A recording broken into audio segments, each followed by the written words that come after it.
Things just took a shocking turn as we've got a new update on the Jonathan Kuminga saga, and it's something we did not expect, as there is a major shift that now increases the chances of Kuminga ending up in a Laker uniform. And it's going to come down to what Rob Pelinka and the Lakers are willing to offer in order to get this deal done.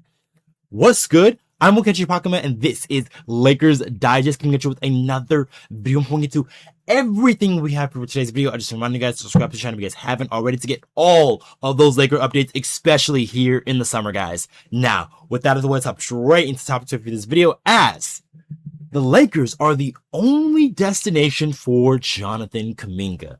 So we have an update on the situation with Jonathan Kuminga, and it looks like the Lakers are in prime position to land Jonathan Kuminga after one of his suitors looks like they have moved on to another player. Before we get into that, guys, I want to bring up our sponsor here, guys, and that is Emotion Loses, Data Wins, and that is why Otis Edge Analytics, where passion meets data. Their team of 30-year Vegas pros and next-gen analytics delivers daily expert picks across your favorite leagues, powered by real numbers, not hunches. Take a smarter approach this season and build your bankroll the smart way. Download the Otis Edge app and to see why the quick growing community is getting ahead of the game. And that's because of the Otis Edge. And remember, guys, to download the app there using the link in the description or the pinned comment there. But back to our main story here, as the Lakers are in prime position to land Jonathan Kuminga, and that is because one of the other suitors, his biggest suitors actually, the Cleveland Cavaliers, looks like they are moving on with another signing here. So this is from Brett Siegel here,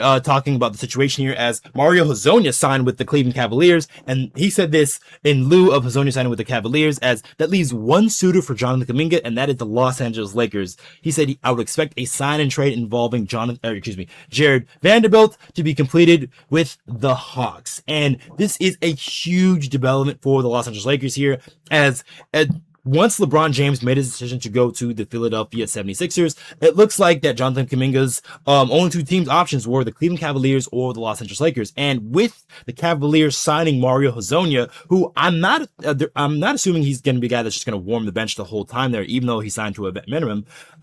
He is going to be a guy that's looking to pay a lot. He did average 30 points a game in the EuroLeague, so the Cavs might be looking to use him a lot more than they probably would with Jonathan Kuminga, they could possibly still sign him, but there is still a lot of money issues to go with the Cleveland Cavaliers, so it seems very increasingly unlikely that the Cavs go that route, and they might try to save money, what they did with Mario Hezonja, and now that leaves the Lakers in prime position to get a Jonathan Kuminga, as there is no other real suitors for Jonathan Kuminga. There's some other teams that have been talked about as thrown in names, like the Milwaukee Bucks, but it seems that, like, if the Milwaukee Bucks were a team to offer him the money, they probably would have already done that by this point in time here. But the Lakers are in prime position here, and there's just been a whole slew of different news reports and things like that. So this is also from Sam Nico, who said that he actually preferred Cleveland as his destination, but the likelihood of that really happening now seems less likely, like I said, since Mario Hezonja is now on that team, and they do play a similar position there at that small forward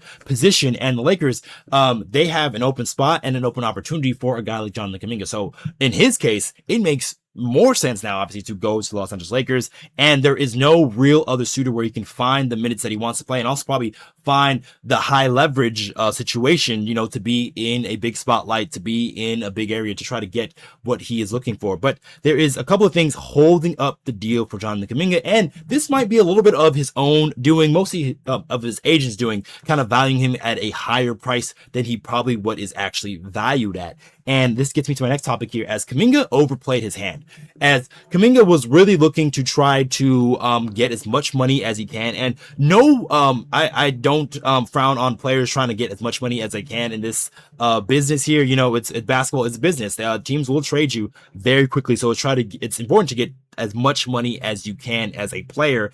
And Jonathan Kuminga, though, might have overplayed his hand here because with him trying to pin both the Lakers and Cavaliers against each other in order to try to get a bidding war started going, and with the Cavaliers essentially settling for a vet minimum guy, means they weren't even looking in that same price range that Jonathan Kuminga was possibly looking at there for the Lakers. And just to bring this here, as this is what has been the holdup really, as the Lakers have been willing to want to pay Kuminga around 15 or 16 million in a sign and trade deal.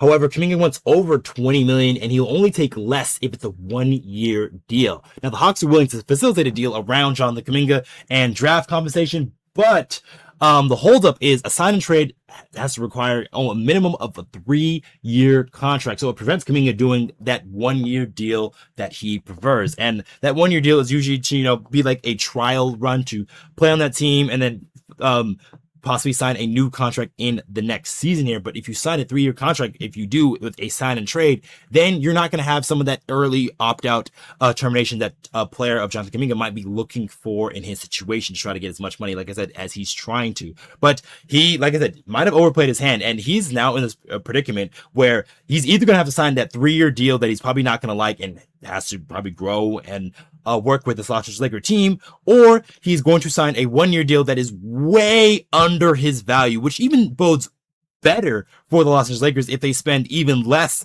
on what they're planning to with Jonathan Green, because that means only they have to just shed a couple of dollars in salary there, and that can mean like getting rid of a guy like Dalton Connect, Jared Vanderbilt, who we've talked about in this situation and trades, or even Jaden Hardy.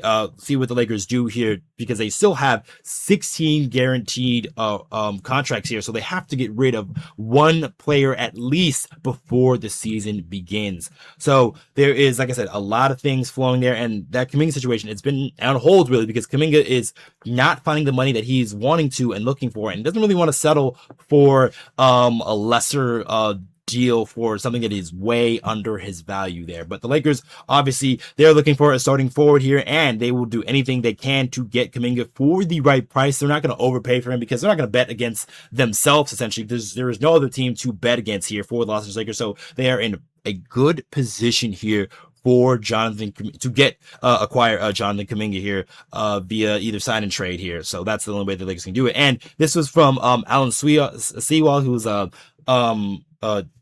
does talk radio here in LA, and he was talking about how the Lakers have shown the most interest in Kuminga, and he feels like there is a deal that is going to happen here once the dust gets settled there for this situation with the Jonathan Kuminga there. So hopefully the Lakers can get some sort of a deal done, because we don't want to go into August wondering who our starting power forward is going to be for the next upcoming season. So hopefully the Lakers can get this done relatively quickly. By this week, I'm hoping. Let us know in the comments down below of what you think of the Jonathan Kuminga situation. Do you think this has gone a little bit too long here? And now with LeBron James making his decision, do you think a Kuminga decision is looming here? Or are you of the mind that you're more off of a guy like Jonathan Kuminga and you're looking towards other guys out there, as there isn't really too many starter level forwards out there in the market, and the Lakers will probably have to trade for a starting level power forward? Let us know in the comments of who you think that should be. I've been your host, Okechi Apakama, and I'll catch you guys on